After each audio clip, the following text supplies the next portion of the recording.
In the pocket position, we're going to have AOHD Atreides, one from my own clan. So get to see a clanmate in a decent level game. So I'm hoping to see a good performance out of Atreides. He's actually, in all fairness, a good pocket player from when I play with them. Persians, of course, a great pocket position to be in as well. It's quite a deep pocket as well, so I quite like this with the trades. I think he's having a solid game. So I'm really looking forward to see how he's going to perform. In the other pocket position, we're going to have Tyrant Bacti on their team. He in the orange, playing as Aztecs. Aztec pocket will be going to be fun. I mean, Aztec pockets do have some, weaknesses in being in pocket position, of course, but also have great strengths if they can get at least a good free boom off. Anyway, to round it all off, though, on his flank for Bacti, who's in terms of whose flank player is, it's going to be Kotex playing as the Korean. What the heck? Okay, right. I'm not kidding, but this I think is probably the third game in a row I have personally watched Kotex play, and it's been Koreans. He seems to get this sieve all the bloody time when I'm watching him. So Kotex on flag with Koreans, I'm expecting something ridiculous, but it might actually work. Like just something like towers or whatever. I don't know. This is Kotex. He's gonna play really aggressive, most likely. It's normally how he does play. He does need to get a sheep. There we go. The sheep will be on his TC. I'm gonna quickly put the scroll speed down. My apologies, people. It was a little bit fast, wasn't it? Okay, so on the other flank position, on the other team, it's going to be Leary playing as the Celt flank. So it looks like going to be switch sides as such. Yep, switch sides. Be interesting. So Celt versus the Korean on this side, on the right-hand side. In the pocket position, we're going to have MBL in the Persian pocket. Sorry, I was looking at Bacti's name. I have no idea why, but we're going to have MBL in the pocket position here, playing as Persian. It's going to slow the game speed down. For some reason, it's hard to speed up. So yeah, Persian pocket for him. It's looking pretty similar so far, Other pocket position, we're going to have Squeak playing as the Koreans. So they're going to have Koreans pocket instead of the Aztec. And to round it all off, we're going to have, in the red colour, Sticky Fingers playing as Aztec flank. So I think already probably a slight advantage to Sticky Fingers' team, because they actually do have two Knight Civs in the pocket position, and they have Aztecs on the flank, as well as Celts. I think it's actually pretty strong.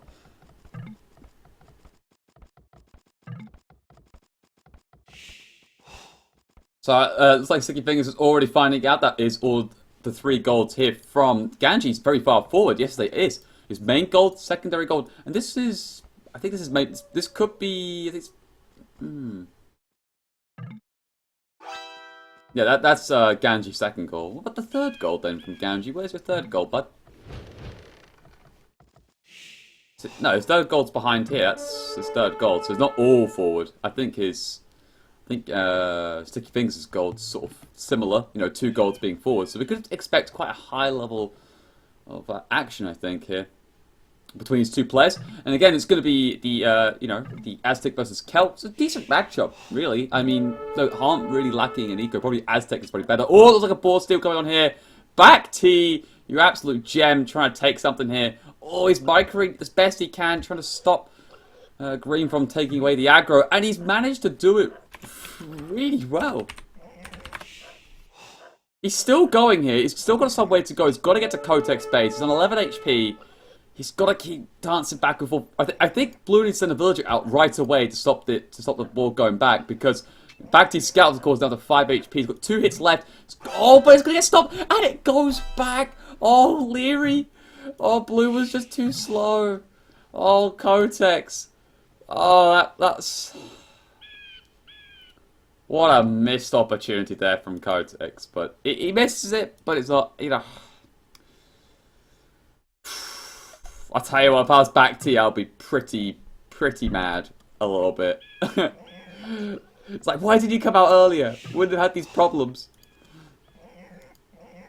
It's like Leary's going to try and block this build, but it's going to go back fine. I think he's going to waste his time there. Oh, that is so annoying. In fact, I actually think it's probably been a much better way to take it back to his own TC. Not out of greed, but I think because of sheer direction, I think it was actually closer to him. Like his actual own TC to the path he was taking. But of course, you want to help out your teammate a little bit, I think. It's naturally how it goes. You want to give your flank a bigger boost. So what's going to go on this side? I'm waiting to see the barracks coming down. Yep, there's the one from Sticky Fingers. He's going to get his militia out already. Of course, the Aztec can probably get the 5 militia out. Now, interestingly enough, Ganji is going to get Loom first. He's looking to click up with Celts. He's missing 2 sheep, by the way, I'd like to add. This is interesting. What's his plan, though? He's taking deer. He hasn't gone to gold just yet. His only option is to go to this back gold here if he knows about it. And he's clicked up... Okay, this is... He can easily wall this wood line in, that's nice. He's going to go to the gold on the front here. I think this is a ballsy... I don't think this is going to... Like, what is he thinking? This barracks is never going to go up. You're against Aztec flank, sir. Oh, is it not... Like, yeah, it instantly deletes it. He's going to be forced off the gold, I think, already. He's going to try to put a barracks... Oh, no, Ganji, I think you've cocked up here a little bit, bud. And he loses 1 bill straight away. The Eagle Warrior picks it off. Wow. And this one's really interesting. Well, this could be 2 vills. Oh, my God. That is savage. And that's not even 5 militias. I mean, he's just going for a 3 standard militia drush here from the Aztec. And Ganji just lost 2 vills already. He's completely off the gold. Like, what on earth? That is not a play I expect from not just Ganji, but like a Celt flank against Aztec. There's no reason why you don't... He's going to go with 2 Archer Age build out, but he has no gold to go onto. So, like, what's he going to make? Like 1 Archer and maybe a Skirmisher? I mean, good luck, quite frankly. This doesn't look so great. I think the trader's going to have to give a lot of input in here. I'm talking like 2 stables and quite a lot of knights to help out his flank here. He does scout out Tio to Trades. He sees what's going on. Various bases. It's going to be, of course, Squeak playing as the Korean. So that should give him a bit of comfort because, you know, he has the bloodlines behind him and he has a much better economy. So I expect Atreides to perform well. I think he might be able to help the flank out, but also try and dominate this sort of mid-game that I'm talking about here with the Persians. If he doesn't, then they're in a lot of trouble. Meanwhile, though, on the other side, it looks like a Drush has come in from Leary, and looks like a track back has come back from Kotex with his own militias as they both got to the feudal age. Bit of engagement happens already with a few bills trying to get stuck in. 1 bill does go down from Kotex, though. Oh, stuck in there for a little bit too long. It didn't have to. He's going to commit all more bills and could lose a second here if he's not too careful. I know he wants to get rid of these militias really quickly, but none of his resources were really in danger at that point, and I feel like Leary's come off quite good here. He's picked off 1 bill. Yes, Kotex is, you know, militia's all full HP, but if you're on the aggression, it's not the end of the world because you have all this time to start walling up like he's done already. So I think this is quite good. And now he's got the opportunity to, you know, track back with a militia and distract them. But he's not doing that. He's sending him back to his own base. Okay.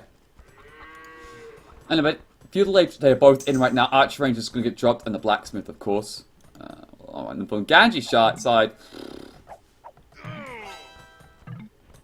looks like he is... What is...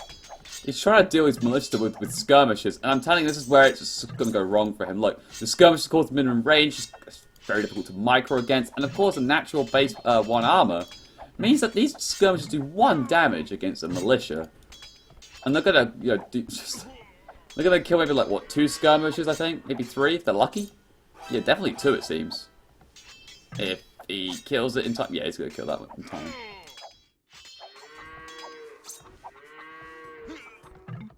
And the good thing is, because Sticky Fingers only committed 3 militia instead of what's normally seems to be a 5 militia drush from Aztec, he's going to click up at 7... Wow. He's going to hit castle at 17 minutes 21. And Ganji, who's been on skirms early on, and his economy already lost 2 vills so early on top of that, does mean he's going to be up very late, I think, to that castle age in comparison. So what's Kotex's response? What's he up to? Well, he drops the archer range. Going to drop a second one as the blacksmith down is already clicked up. Again, similar times. He's not going to play so wildly aggressive. And I think he's making a good decision here because his pocket's Aztec, and unless Bacti's going to go for a forward, which he isn't, he's going to put 3 TCs up, then he has to play a bit conservative because otherwise he could lose out big time. It looks like the militia are going to be finding it cleared up here. What what MBL's going to be doing here? Now, MBL's got a choice. He's going to just boom himself. And that's what he's going to do. He goes to the market, he goes for the blacksmith option, and he's just going to do 3 TCs. He's Persians. And with that, you know, he can sort of outboom-ish the Aztec. It's just that I don't think he can click up just as soon. Anyway, though, looks like Ganji wants to get a little bit aggressive, but the hill is dominated right now by Sticky Fingers with the archers and the skirmishes lined up there. Now, what is Tetrades up to? Well, Tetrades has got the second TC coming down for his gold, and the third TC near his stone. Now, it's not... Okay, I think I would have... I may have actually deleted that lumber camp and put the TC there. Would have covered the stone too, and would have covered a wood line. But it's pretty safe, the wood line. I don't really expect much pressure to come in from it. Hey, the Persian Knights are now coming out, and they're going to try and help up onto the hill there for Ganji. What is going to Squeak up to? One stable build is going forward, and 3 TC. What, did Tetrades go 2? Yeah, Tetrades went 2, of course. Natural stuff there.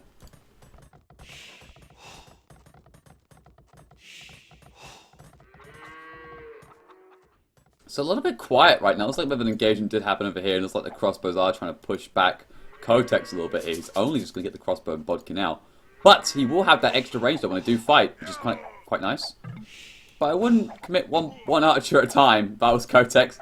Okay, we'll do now. Regroup, and then we'll hopefully try and push this back. MBL buys 100 food, and... he's going to go for the 4th TC here, interestingly enough. What's going on over here? There's a little bit of posturing, it seems, between both sides. But again, with the crossbow, no Bodkin arrow. So it's not so terrible. And this fight's going to start kicking off. And with definitely more knights coming out from the Persian Tetrades here. You know, 4 for 3. It's quite nice.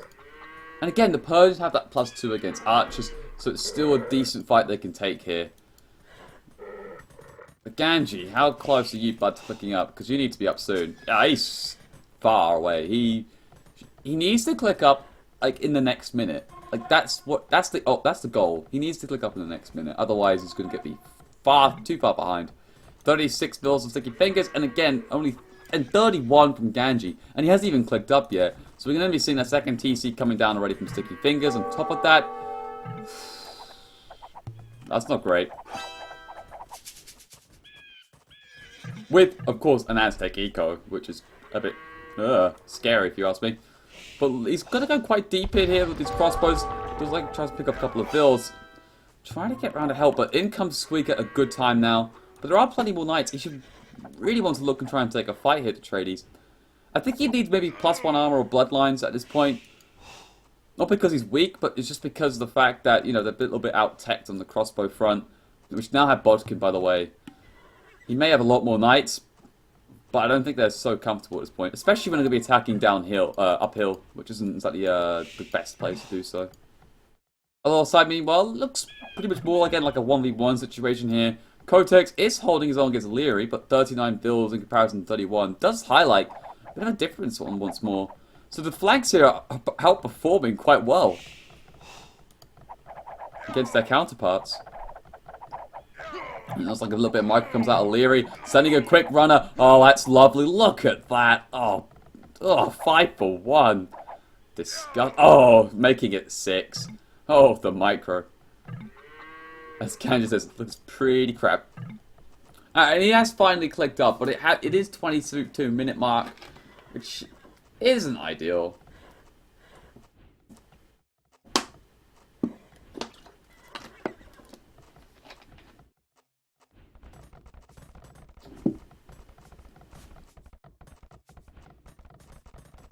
So back to looking pretty good. 66 bills, but look at MBL. 85.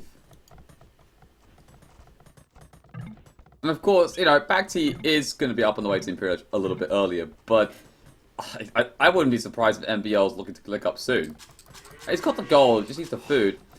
This is sort of where it comes down to the fact that he's on 4 TC, so he's pumping out a lot of vills, using up more of the food economy. He's going to build the university and the monastery right now. He's lacking the food, but he should be up soon enough. Looks like a laughter coming up from Tetrades, and wonder why that is. Looks like, oh yeah, it looks like Sticky Fingers and Squeak are going to try and put some pressure on the Persian pocket here. In all honesty, Atreides could take this on. Yeah, he's got the +1 armor now and bloodlines. And there's no armor coming out from Sticky Fingers either. I really think this is probably the best opportunity to take a fight. He could take this all by himself. He just needs to get, you know, just go in. I don't think he should be scared. He should just go straight in there. Oh, but look at this. He's on 55 bills against 73 from the Korean. This tells you how much he's sort of suffering as well here, because Squeaks has been booming without making any knights, apart from the 3 initially. And here we go. Here's that fight I was talking about. It should be a clean wipe. He might lose like 2 or 3 knights, but he's going to take out everything. And that's going to be relieving a lot of pressure.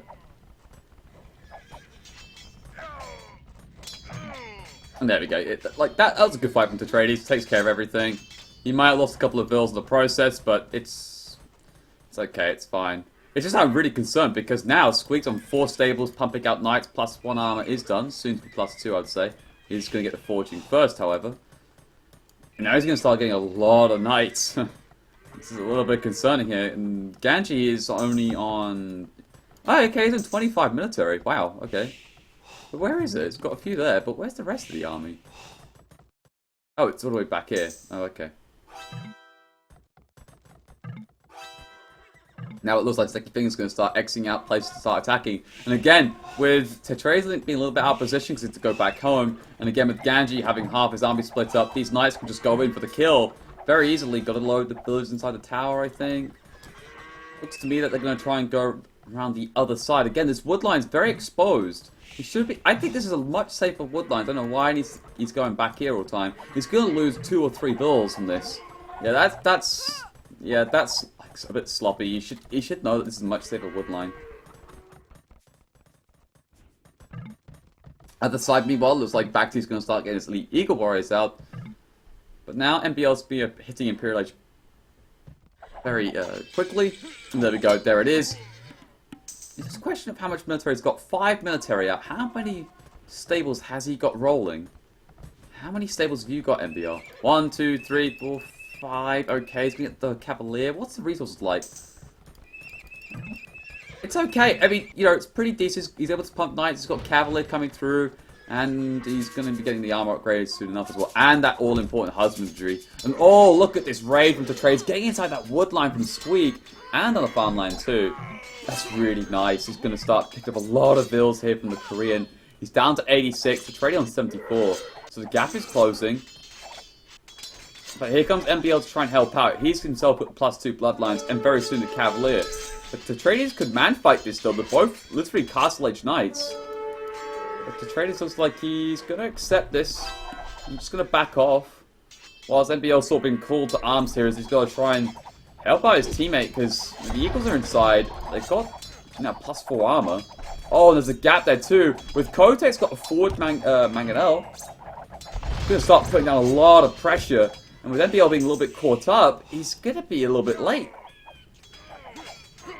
But here comes Cavalier. How much damage can they do? I mean, they've got... Okay, +1, +2. They should be able to clean up quite well here, because there's still no extra attack damage coming up from these Elite Eagles. And oh, what a sick Mangonel shot! Oh, beautiful! Oh, that's what you get with the Celts, that extra attack. That was a beautiful shot. That wiped out half the army. Now the Cavalier should just sweep everything up here, including the Mangonels, the crossbows, and even the Eagle Warriors here. And now the Paladin upgrade coming in already. This is looking pretty bad if you ask me.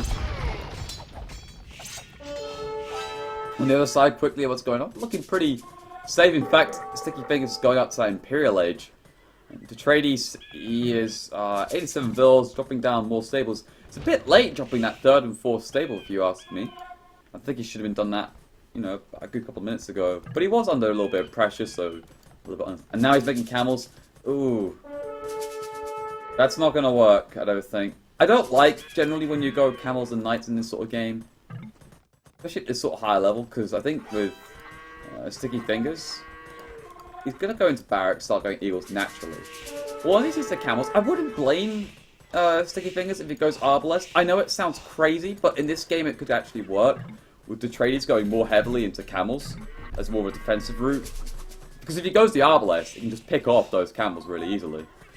I mean, Eagles do okay as well, but I think Arbalest, if he just goes Arbalest like Ram, it just would just shred Ganji. Like, Ganji couldn't do much really about it.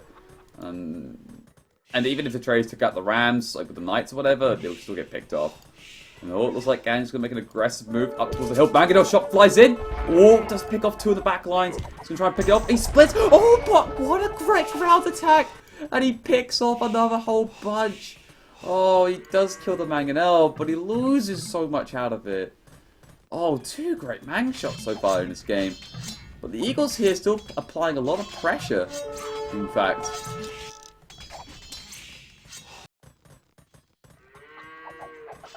But look at the Paladins here at the back of the Atreides base on top of this. Oh, yeah, it's like yellows in my base. Oh, great. All the good work that I've just made is all gone. I need to TC this gold, which should be good for him, but that is so annoying. He's got to go back to the Camels and Knights and just deal with like only 6 or 7 Paladins. That is so frustrating. And at the same time, this should just open up to go up against Ganji here. But they're being very patient, I think. Squeak's now starting to come in here with the Knights, but okay, he's going to hit Imperial Age now, but pretty much at the same time here as Atreides. It's still good, though, for Squeak, I think. He might go with the Cavalier route, or Squeak, and that's just because of the sheer amount of Knights he does have, but as big engagement now comes out, the Paladin's tanking up a lot here. But now he also sees that Squeak's arrived here, double team action. I should just start seeing an absolute, like, camel spam to try and stop this, but he's going to lose everything just because of the fact there's just too many units to stop. Oh, yes, he's got a TC fire helping him out, but it's just the Paladins. Like, it's just so hard for Atreides to deal with here. He lost so much. And now he's under a lot of pressure. He needs probably a little bit of help from back T with the Eagles, and that's what's happening here. Back T sending those Eagles, give a little bit of support here. And it looks like Squeak's going to try and split up and raid, but this isn't worthwhile. I think he just needs to maybe back off here a little bit. But meanwhile, on the front, this is what I was talking about. The crossbow starting to move in with the Rams, and now Eagle Warriors on top of this.